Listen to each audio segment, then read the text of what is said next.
Bom dia a todos, né? Em nome do presidente, o senador Ciro, e o requerente, o senador Álvaro Dias, cumprimento a mesa, os meus colegas aqui, a todos presentes. A minha fala, ela está relacionada essencialmente à meta 20, embora, obviamente, a meta 20, que é a meta relacionada ao financiamento, tem vinculação expressa com todas as demais metas, não é à toa que é a última meta. Eu sou professora da Faculdade de Educação, minha formação é em Economia, então talvez eu vá apresentar vários dados aqui justamente para tentar ilustrar quais são os meus argumentos. Aqui. Vamos apresentar aqui. Qual é o objetivo, então? Na verdade, essa minha fala está restrita a dois objetivos. O primeiro, então, é analisar os marcos legais e estruturais do financiamento da educação brasileira, seus dilemas e desafios relacionados ao ingresso, à permanência em educação e com qualidade. E o segundo objetivo, que é mais específico, é justamente investigar a trajetória das modificações na Meta 20, que trata especificamente do financiamento, do projeto de lei, até a chegada aqui na Comissão de Educação. Foi um desafio até colocado por essa apresentação, por esse convite, justamente confrontar os documentos, desde o projeto de lei inicial ao projeto de lei da Câmara e aqueles modificados pela Comissão de Economia e pela Comissão de Assuntos Jurídicos. Então, vou fazer essa trajetória aí de quase 3 anos de elaboração do projeto de lei do Plano Nacional de Educação.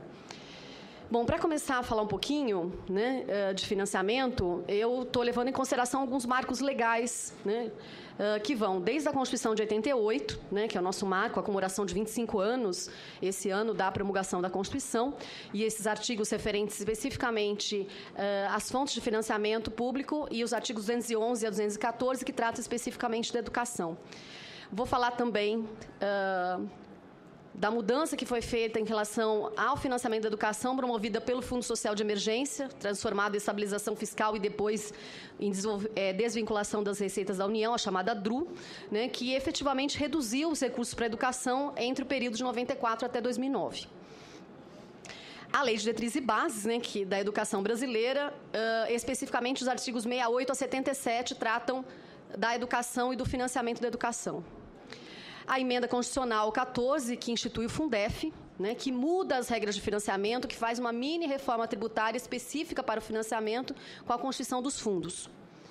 A Lei de Responsabilidade Fiscal, de 2000, que é uma lei complementar que define regras estritas de gastos com o pessoal na esfera da União, dos estados e municípios. O Plano Nacional passado, então, tendo referência a toda a discussão que houve durante o plano e a sua elaboração. A Emenda Constitucional 53, que define o Fundeb e muda as regras do financiamento, sai a discussão do ensino fundamental e da focalização para a inclusão da educação básica. E, por fim, a Emenda Constitucional 59, de 2009, que estende a obrigatoriedade da educação brasileira para entre 4 a 17 anos, estabelece o fim gradativo da DRU e também define a existência de um percentual do PIB para a educação. E o nosso projeto de lei, que vai ser o último tema dessa nossa apresentação aqui.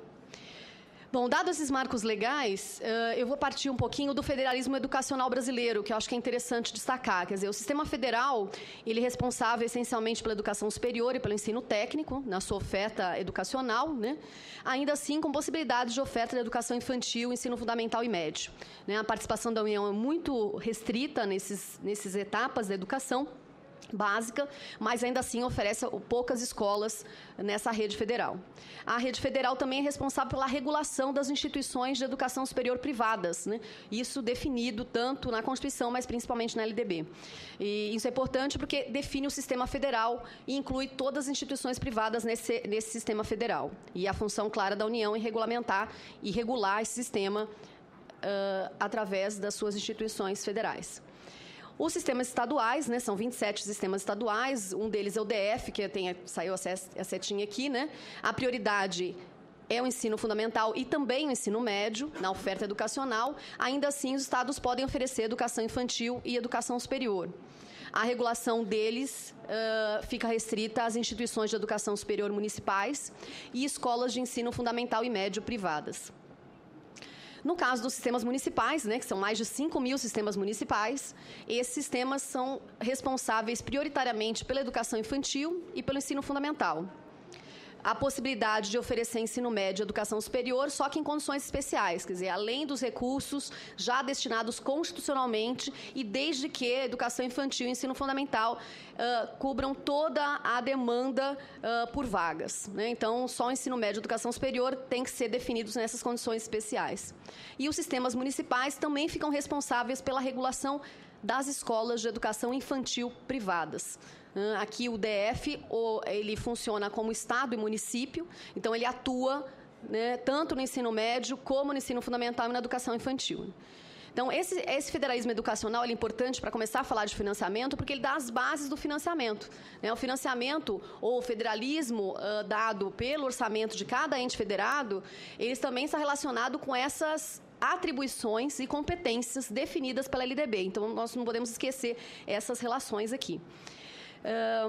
Seguindo um pouquinho mais, a própria LDB define no artigo 68 quais são os recursos específicos para a educação, né? Então, nós vamos chamar a atenção essencialmente do primeiro, que são as receitas de impostos próprios da União, dos estados, do Distrito Federal e dos municípios, a receita de transferências constitucionais e outras transferências, a receita do salário educação e de outras contribuições sociais, a receita de incentivos fiscais e, por último, outros recursos previstos em lei. E, neste caso, essencialmente, há uma mudança recente, que é a discussão do pré-sal, dos royalties do petróleo e do Fundo Social. Né? Então, com relação ao primeiro, que é a receita de impostos próprios, eu fiz também um quadro aqui que eu acho que é interessante para destacar quais são os impostos, né? O imposto sobre importação, que é a responsabilidade da União, previsto no artigo 153 da Constituição, o imposto de exportação, o imposto sobre propriedade territorial rural, o imposto de produtos industrializados, o IPI, o imposto sobre operações financeiras, o imposto de renda e proventos de qualquer natureza, tanto pessoa física como pessoa jurídica, e, por fim, o imposto sobre grandes fortunas, que aguarda, desde a Constituição de 88, a sua respectiva regulamentação em lei complementar. Então, de fato, ele não vigora, né, porque não há uma lei complementar que faça com que ele funcione, né, mas ele está previsto na Constituição de 88. No caso dos estados, no artigo 155, os estados arrecadam o ICMS, o IPVA e o Imposto sobre Transmissão de Causa, Mortes e Doação, o ITCMD. Também os três previstos no artigo 155 da Constituição. E, por fim, os municípios têm a arrecadação restrita ao Imposto sobre Serviços de Qualquer Natureza, ISS, ao Imposto sobre Transmissão de Bens Intervivos, ITBI, e o Imposto sobre Propriedade Predial e Territorial Urbana, IPTU. Novamente, o Distrito Federal arrecada os 6 impostos, funcionando como Estado e município ao mesmo tempo. Então, esse é o panorama, acho um quadro resumo da situação da receita de impostos, porque é sobre ela que incidem os recursos para a educação. Além disso, outro ponto importante é lembrar que os estados e municípios, eles contam também com transferências vindas da União. Então, as transferências constitucionais são definidas de modo a tentar reduzir as desigualdades entre os entes federados em matéria de arrecadação. Então, os estados recebem recursos da União e, por sua vez, também repassam parte dos seus recursos próprios para os municípios. O Distrito Federal também recebe recursos da União e os municípios recebem tanto dos estados como os da União. Então, a ideia das transferências constitucionais, que estão essencialmente vinculadas aos fundos de participação, que eu chamo a atenção aqui, eles são justamente para tentar reduzir as desigualdades de arrecadação e, com isso, diminuir as grandes desigualdades, ou pelo menos mitigar as desigualdades na prestação dos serviços dos diferentes entes federados. E, nesse caso específico, para a educação, que é o nosso caso.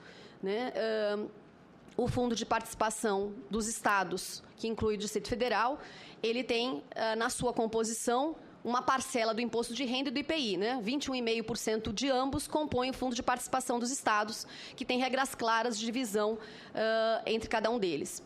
E o Fundo de Participação dos Municípios tem a mesma fonte originária de arrecadação da União, o imposto de renda e o IPI. Então, esses dois são muito importantes, principalmente para os municípios mais pobres, porque muitos deles no Brasil sobrevivem essencialmente com o Fundo de Participação dos Municípios. né? Esse é um problema sério, né? Já que a arrecadação é muito insuficiente e os municípios que têm que arcar essencialmente com a educação infantil, como a professora Maria Alice chamou a atenção, né? Que é uma etapa da educação básica que deve ser muito cara mesmo para ser de qualidade, os municípios têm essa responsabilidade sozinhos, né? Então, essa dependência com recursos do Fundo de Participação dos Municípios é muito presente nos municípios brasileiros. Outras transferências de impostos entre os entes federados, eu não vou me estender, né? Mas nós temos várias outras aqui, né, naquele quadrinho de transferências para destacar o Imposto de Renda à Pessoa Física, o IOF, o IPI, o ITR, recursos da União para os estados, Distrito Federal e municípios, e, no caso dos estados, o IPVA e o ICMS de estados para municípios, né? Então, a ideia é justamente tentar reduzir essas desigualdades. Efetivamente, não se conseguiu reduzir completamente, né? Ainda temos muito que avançar, mas a existência desses fundos já é uma parte importante na tentativa de, pelo menos, minimizar essas grandes desigualdades, imaginando que a União é a que mais arrecada, né, de todos os entes federados, em seguida os estados e, por fim, os municípios.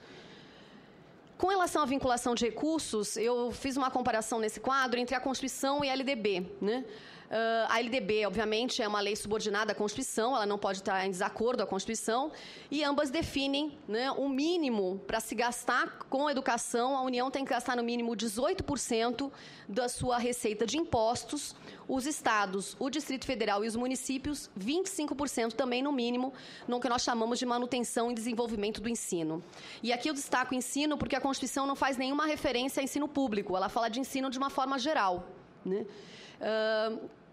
A LDB chama atenção para os mesmos percentuais, porém, ela diz claramente que também é possível aplicar outros percentuais definidos pelas constituições estaduais ou pela lei orgânica ou lei orgânica de cada município.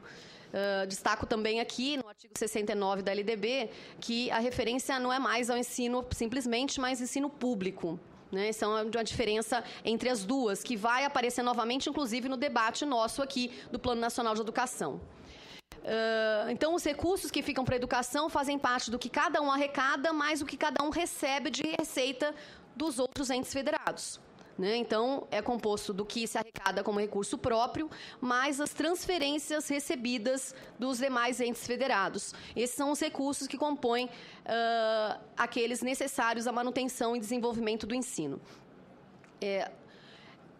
Chama a atenção o artigo 70, o que é a manutenção e desenvolvimento do ensino, né? De que forma esses recursos podem ser usados, né? Como cada estado, cada município deve, através da sua secretaria, respeitar essas questões, isso é um ponto importante, né? Os recursos para a educação têm que ser destinados essencialmente à remuneração e aperfeiçoamento do pessoal e profissionais da educação, aquisição, manutenção, construção e conservação de instalações e equipamentos, uso de bens e serviços vinculados ao ensino, levantamentos estatísticos relacionados à qualidade e expansão, realização de atividades meio, e hoje cada vez é mais frequente nas escolas, as atividades meio sendo realizadas por empresas terceirizadas, essencialmente na área de limpeza, isso é muito frequente nas escolas, então também faz parte dos recursos para manutenção e desenvolvimento do ensino.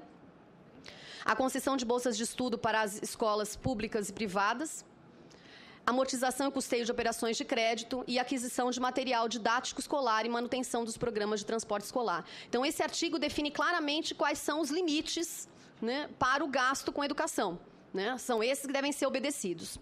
O artigo 71, que eu não vou tratar aqui, mas ele trata das questões que não podem ser usadas, elementos que não podem ser usados para gasto com a educação, justamente para restringir também o caráter discricionário do gestor no recurso para o que a gente chama de manutenção e desenvolvimento do ensino, ou também com a sigla de MDE. O que eu quero destacar também aqui é que, na verdade, quando se tem toda a discussão do financiamento público, o financiamento público também tem um destino para a iniciativa privada, né? Então, tem o destino de financiamento direto, previsto no artigo 213 da Constituição, né, que fala essencialmente da bolsa de estudo para o ensino fundamental e médio, quando as escolas públicas não conseguirem oferecer educação próxima da residência do educando. Então, esse é um destino direto de recursos públicos no pagamento de bolsas de estudo para os alunos com dificuldades financeiras. mas também, essencialmente, o financiamento público à iniciativa privada aparece de forma indireta, através da imunidade e da isenção tributárias nos estabelecimentos educacionais. Então, eu destaco aqui o artigo 150 da Constituição, que fala da imunidade, né, dos estabelecimentos educacionais considerados não lucrativos. Né? Então, o estabelecimento educacional não lucrativo não tem incidência de impostos sobre a renda, sobre os serviços e sobre o patrimônio. Então, esse é um ponto importante porque é o financiamento indireto, já que é uma renúncia fiscal de impostos, essencialmente, que deveriam contribuir para a arrecadação e para o gasto na educação pública. Outro ponto são as isenções fiscais, suspensão de pagamentos de impostos e contribuições. E aqui eu destaco, essencialmente, na educação superior, os impostos e contribuições que foram isentos às instituições que aderiram ao ProUni e a isenção da cota patronal do INSS para as instituições filantrópicas.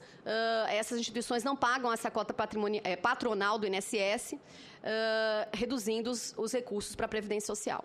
Né? Então, eu acho que destacar esse ponto, porque, na verdade, é o direcionamento de recursos para a iniciativa privada, que faz parte definida na Constituição, nos artigos 150 e 213 da Constituição brasileira. Bom, a outra fonte de recurso é o salário educação, né? Então, o salário educação, ele tem uma alíquota de 2,5% sobre a folha de contribuições das empresas ou das instituições, à Previdência Social, e ele é uma fonte importante de recurso porque ele está associado essencialmente às funções supletiva e redistributiva da União, né? Que também definidas pela Constituição, e a professora aqui, Maria Alissa, também falou sobre isso, né? A contribuição social do salário educação gera recursos para o FNDE, e o FNDE, na sua cota federal, usa esses recursos para financiar boa parte dos seus programas, essencialmente programas como o Programa Nacional do Livro Didático, do Dinheiro Direto na Escola, que é um programa de 95, bastante interessante, que descentraliza o recurso diretamente da União para a escola, o Programa Nacional de Tecnologia Educacional, PROINFO, e, por fim, relacionado à educação infantil, o PROINFância, que reestrutura e adquire equipamentos para a rede escolar pública de educação infantil. Então, o FNDL tem um papel importante na função redistributiva e supletiva, ainda é necessário avançar muito, né, nessas funções, e a atribuição da União dessas funções é essencial para a nossa discussão aqui, mas cabe destacar o papel do salário educação nessa questão.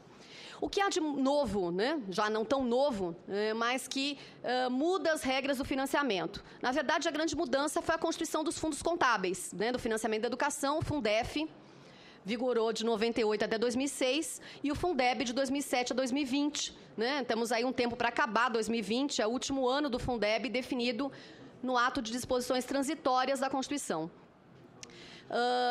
O Fundef tem uma característica específica, que é uma política bastante focalizada, já que ele especificou recursos para o ensino fundamental. O que ele fez foi subvincular parte desses impostos e transferências, 15% dos 25%, para os estados e municípios, desses, mínimo de 60% para os profissionais do magistério. Se definia nesse novo arranjo de financiamento um custo aluno nacional, ano, mínimo a ser adotado por todos os 27 fundos estaduais do Fundef. E a repercussão da política foi realmente uma municipalização forte das matrículas e a universalização do ensino fundamental. Porém, se esqueceu dos demais níveis educacionais, né? O ensino fundamental, infantil, educação de jovens e adultos acabaram perdendo recursos em prol do ensino fundamental. E a complementação da União, que tanto se esperava como novos recursos, realmente não veio. Né? Inclusive, usava-se parte do salário educação, que já era destinado à educação, para a complementação da União, já que a lei do Fundef permitia esse tipo de coisa. Com o Fundeb, a política agora ela passa a ser um pouco diferente. Ela deixa de ser focalizada, porque ela vai atuar na educação básica como um todo, e ela passa a ser indutora da área de atuação. O que quer dizer? O que eu estou querendo dizer com isso? Né? Cada ente federado, para receber recursos do Fundeb, ele tem que atuar na sua área definida pela LDB, como eu mostrei num dos primeiros slides aqui. Então, o Estado ele recebe em função das matrículas no ensino fundamental e no ensino médio, e os municípios recebem em função das matrículas na educação infantil e no ensino fundamental. Nesse caso, a subvinculação cresce um pouco, então, dos 25% dos recursos mínimos para a educação em estados e municípios, 20% deles vai ser subvinculado ao Fundeb, retirando-se daí os municípios. Né? Toda arrecadação municipal não faz parte do Fundeb. na arrecadação própria dos municípios. É um dinheiro que fica a mais para os municípios para gastarem também com a educação básica e outros programas prioritários. Bom, se amplia, obviamente, a cobertura, envolve a educação básica pública e também as creches conveniadas, né? As creches conveniadas estão também no Fundeb, né? Essa redistribuição definida com um custo aluno anual para cada etapa, então cada etapa tem uma ponderação diferenciada para justamente ter a diferenciação em relação ao custo de cada etapa educacional. O que há de novo também, além da redistribuição que vai acontecer dentro de cada estado, como já acontecia no Fundef, é a importância da complementação da União. Quer dizer, a União, pela lei do Fundeb, passou a destinar 2 milhões dos recursos próprios, 4 milhões e meio nos 3 primeiros anos. E, a partir desse ponto, 10% do que se arrecada do fundo entre estados e municípios. Justamente para complementar os recursos que faltam na definição do custo aluno-ano. Né? A União tem esse papel, um papel importantíssimo, de suprir recursos adicionais do Fundeb. Né? Principalmente para estados que, no caso do Brasil hoje, 9 estados brasileiros necessitam dessa complementação para suas atividades diárias na área de educação. Eu trouxe aqui, já falando mais especificamente do projeto de lei, né? Eu peguei o projeto de lei inicial, chamei a atenção aqui de algumas taxas de atendimento, taxa de analfabetismo e taxa de escolaridade. Né? Eu peguei o dado de 98, dado de 2009 e comparei com a meta definida do PNE, né? No projeto de lei que foi encaminhado ao Congresso. Né? Então, vou chamar a atenção essencialmente da taxa de atendimento de 0 a 3 anos, né? É uma meta de chegar a 10 anos após a aprovação do Plano Nacional de Educação a 50% das crianças de 0 a 3 anos, é uma meta bastante ambiciosa, né? Já que nós aí não estamos próximos de 20%. Né? Então, temos mais que dobrar o número de crianças nessa fase, né, de 0 a 3 anos com acesso a creches. De 4 a 17 anos, as 3 faixas etárias, a meta é chegar a 100% justamente de acordo com a emenda de 2009, que define de 4 a 17 anos direito público subjetivo. E, por isso, as crianças de 4 a 17 anos, adolescentes até 17 anos, devem ser todos incluídos na escola. E aqui eu chamo a atenção para um dado de 15 a 17 anos, né, 85% de alunos matriculados. Só que aqui eles estão matriculados em qualquer nível educacional. Né? Então, boa parte dos de 15 a 17 anos não estão no ensino médio. Né? Ainda estão, nesse dado aqui, ainda estão, inclusive, no ensino fundamental, com amplas taxas de repetência, né, com amplas taxas de defasagem da série. Outro ponto importante é a taxa de analfabetismo, que percorre toda a nossa discussão presente de educação e passada, né, que é a erradicação do analfabetismo, é um elemento-chave, né, para a construção de uma nação menos desigual. Né? Ainda temos problemas sérios com relação à taxa de analfabetismo, absoluto e funcional. Né? A meta é chegar a 0 no caso do absoluto, é uma questão prioritária, como sempre, né, mas ainda muito distante de ser alcançada. E, por fim, as 3 taxas de escolaridade, que são referências, inclusive, em termos internacionais. Né? A taxa líquida do ensino médio, que estamos em torno de 50%. A professora chamou a atenção que há, inclusive, desinteresse muito grande dos alunos de ensino médio em frequentar o ensino médio. As matrículas têm caído no ensino médio e a verdade é chegar no ensino médio a taxa líquida de 85%. Então, a meta é bastante ambiciosa. Com relação à educação superior, a taxa bruta de educação superior, a meta é justamente chegar a 50%, é uma meta, inclusive, que só foi colocada nesse plano. Não existia no plano anterior, como a anterior. Então, a meta aqui é chegar a 50% da taxa bruta de educação superior, nós aí não chegamos a 30%. Então, também é uma outra meta bastante ambiciosa. E a taxa líquida de educação superior, que é uma das mais baixas, né, entre os países desenvolvidos e em desenvolvimento.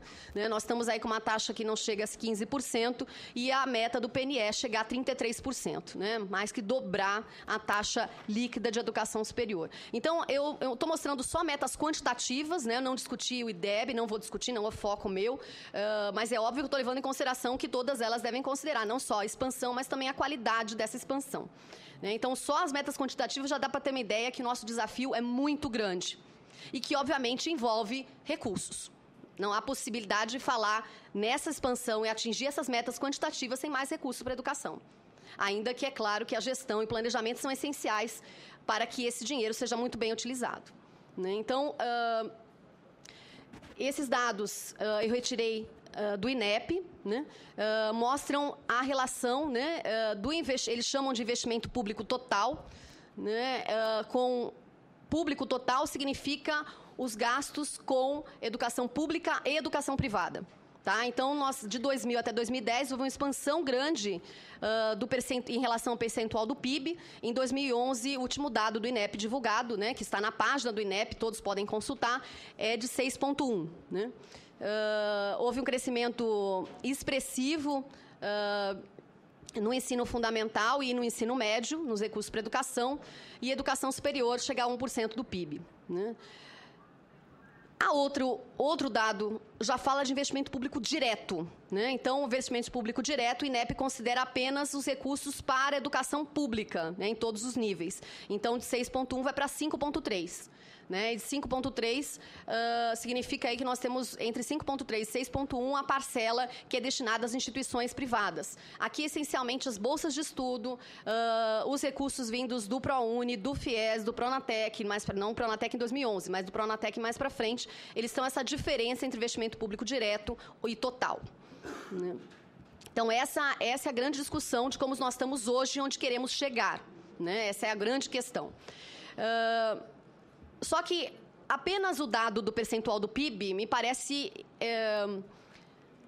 enganoso, né? Vou usar essa palavra talvez muito forte, mas porque, na verdade, a gente tem que investigar outras questões por trás desse dado. Né? Ah, que bom, chegamos a 6% do PIB. O que significa isso? Eu acho que um dado mais interessante é olhar quanto esse valor representa por aluno ano.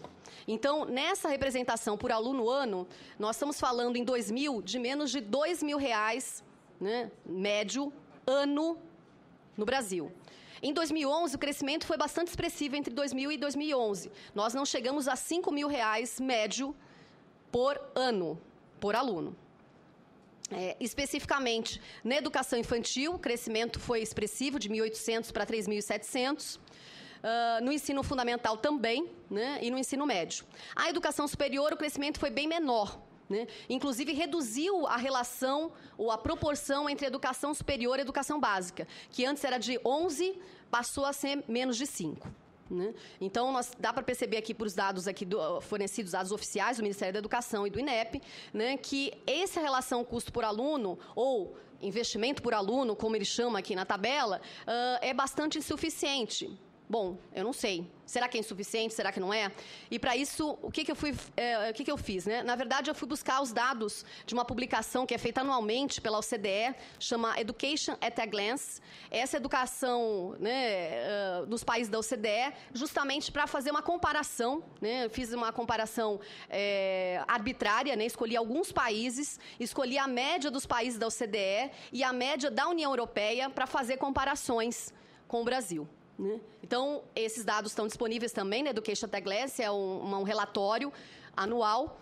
E os dados do Education at a Glance de 2013 se referem a 2010, né? Mas são os dados mais atualizados. Então, por exemplo, o Brasil, né, que eu deixei aqui destacado, na referência da OCDE, ele gasta 5,6% do PIB com educação. E, no caso do Brasil, o asterisco representa exclusivamente educação pública. Esse dado está um pouquinho diferente porque ele está relacionado ao dólar PPC, paridade do poder de compra, que é usado justamente para fazer as comparações com os demais países. Então, essa diferençazinha é justamente pelo PPC. E aí eu fiz uma comparação com a Suíça. Obviamente, são países completamente diferentes, né? Em tamanho, em complexidade de problemas, desigualdades, não há a menor dúvida disso. Mas é só para comparar que o 5,6, que é para ambos, e para ambos, apenas para as instituições públicas, o valor por aluno é muito diferente. Né? No caso do Brasil, é $3.067 em PPP ou PPC, né? Como queiram, em inglês ou em português. E no caso da Suíça, é próximo de 15.000 PPCs em dólar. Né? Então, quando nós comparamos apenas o percentual do PIB, acaba sendo enganoso, porque refere-se a várias questões, o PIB per capita, o crescimento, o tamanho do PIB. Então, todos esses elementos têm que ser considerados quando se fala em financiamento. Né? Então, esse aqui é apenas para comparar os dois. Dá para perceber que o Brasil está lá em penúltimo lugar, né? Na média aqui desses países, atrás, na frente apenas do México. né, e bem distante, né, de Portugal, por exemplo, né, que gasta mais que o dobro do que gasta o Brasil. Levando em consideração os Estados Unidos gastam mais de 15 mil, né, em dólares de paridade de poder de compra. No caso dos Estados Unidos, se refere não só aos gastos com as instituições públicas, mas também os gastos das pessoas com as escolas particulares e públicas. Tá? Outro dado interessante para comparar, e eu fui fazendo por níveis, e essa classificação é a classificação também da OCDE, que diferencia um pouco da nossa. Né? A pré-primária seria equivalente à educação infantil, né? Então o Brasil tem um gasto per capita e por aluno em torno de 2.111, né, dólares por ano, né, sendo que outros países, por exemplo, né, a partir da Suíça, todos eles gastam mais que o dobro. No caso da pré-escola e da creche, nós estamos em último lugar desses países. Ainda chamei a atenção do Chile, da Argentina e do México, três outros países que estão na América Latina e estão ainda na frente do Brasil em termos de gasto em pré-primário. Na questão da escola primária, nós estamos em penúltimo lugar em relação ao México também, né, 2.778, né, e bastante distante de todos os outros países. A média da OCDE é de quase 8 mil dólares por aluno. Comparando aqui com a educação secundária, em último lugar, novamente, né, 2.571, quando países, novamente a Suíça, que foi a referência que eu fiz atrás ali, né, da comparação do PIB, é a que tem o maior gasto, também próximo dos 15 mil dólares por aluno. No caso da educação terciária, que nós chamamos aqui de educação superior, e aqui inclui não só a graduação em si, mas também todo o gasto com pesquisa, tecnologia, desenvolvimento de inovação, nós estamos aí um pouco mais próximos, né, da OCDE, da média da OCDE, em torno de 13 mil por aluno. Vale destacar que esse dado aqui, até 2010, ele inclui também, nesses gastos para a educação superior, o gasto com os hospitais universitários, os gastos com os precatórios, com os aposentados e pensionistas do serviço público, relacionados aos professores e funcionários técnicos administrativos. Então, esse gasto, realmente, ele é bem mais elevado que os demais, né? Ainda assim, abaixo da média da OCDE, mas um valor bem mais próximo, inclusive, dessa média. E agora eu vou chamar a atenção, né, porque eu achei interessante o convite, foi justamente pensar um pouquinho dessa meta 20. Né? Então, o que eu fiz? Na verdade, eu busquei os textos, né, que a partir do convite, os textos foram fornecidos, né, não só o PL que eu já tinha, mas o projeto de lei da Câmara e os dois pareceres já feitos pela CAI e pela CCJ, eu comparei os textos, né, não só da meta, mas das estratégias. Aqueles que eu considerei mais importantes ou talvez aqueles que gerem mais debate. Né? Então, no caso da meta 20, o projeto de lei inicial falava exclusivamente da meta de 7%, né, em educação, e nada dizia sobre educação pública. Era educação de uma forma geral e tinha uma meta de 7% do produto interno bruto. O projeto de lei da Câmara, né, que foi elaborado agora no ano passado, fala em educação pública. Né? Então, a vinculação da meta 20 é exclusivamente educação pública e define duas metas. Uma meta intermediária de 7%, no 5º ano, e uma meta de 10% ao final do decênio, né, ao final do plano, do período do planejamento dos 10 anos. O documento ele foi alterado pelos dois pareceres, né? O texto está praticamente igual, né? Ambos falam apenas de investimento público em educação e retiram a palavra pública. Então, aqui deixamos claro que há especificamente nos dois pareceres que o recurso seja destinado para a educação em geral e não apenas para a educação pública.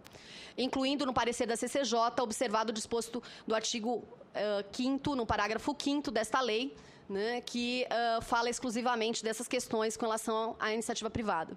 O número de estratégias também foi bem diferente. Né? Inicialmente, o projeto que foi encaminhado tinha 6 estratégias, né? O projeto da Câmara eram 11 estratégias e eles foram reduzidos para 10 estratégicas nas duas comissões. Eu vou destacar a 20.3, né? A 20.3 fala essencialmente dos recursos do Fundo Social ao Desenvolvimento da Educação, inicialmente. O PL da Câmara amplia e define 50% dos recursos da União do Fundo Social do Pré-Sal, dos royalties, das participações especiais, e fala de recursos não só do petróleo, mas também da produção mineral.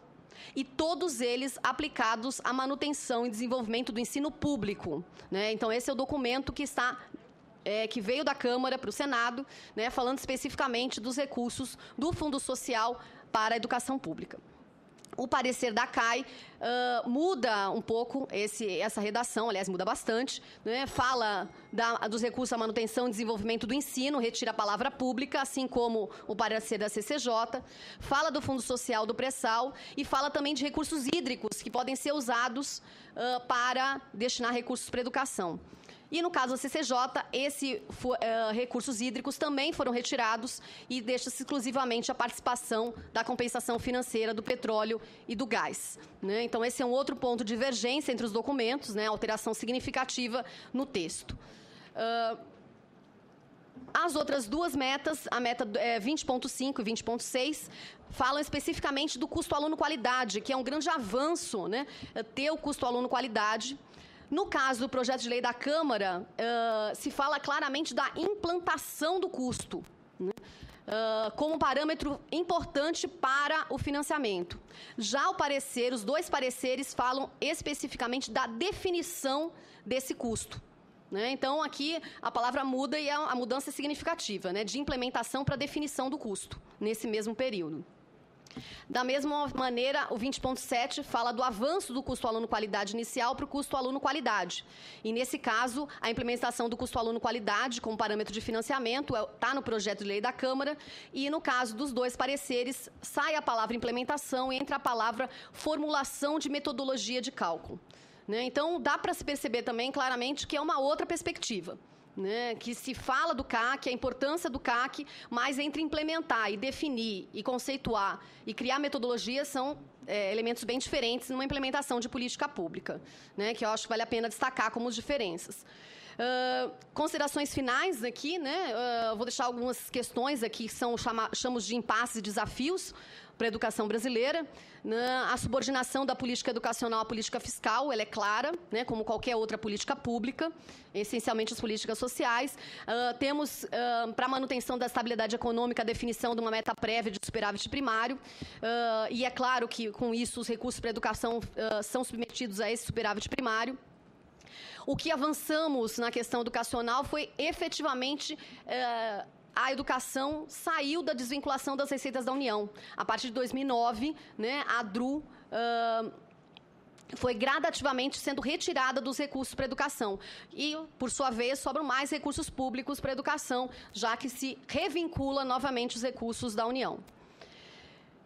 Outro impasse importante, relacionado, inclusive, à política fiscal também, é o impasse do piso nacional salarial do magistério, né, que é uma questão de grande polêmica. O piso, hoje, de R$ 1.567 em 2013.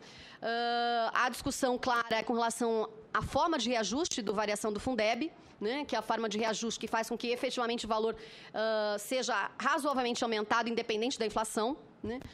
Só que tem limites claros no teto dos 60% da receita com pagamento de pessoal, né? A Lei de Responsabilidade Fiscal define esse teto, criando limites para estados e municípios, essencialmente para municípios pequenos, né, que têm os limites no pagamento do piso e o teto no pagamento nas receitas vinculadas à educação e todas as outras áreas. Nós temos uma obrigatoriedade de cada estado e município gastar no máximo 60% da sua receita com pagamento de pessoal, né? Então, esse é um outro ponto que deve ser considerado.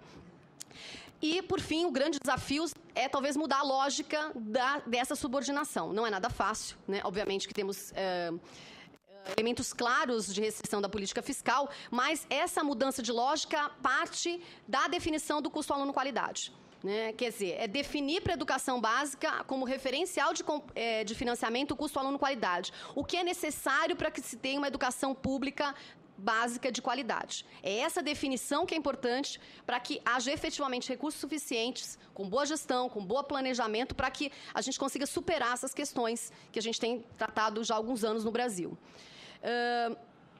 O Fundeb, né, ele efetivamente reduziu as desigualdades interestaduais, né, definindo um custo mínimo ano nacional. Hoje, esse valor é de R$ 2.221,73 em 2013. Significa, em termos de valores, 107 bilhões, né, segundo os dados do FNDE, e a complementação da União para os novos estados são de 10,7 bilhões.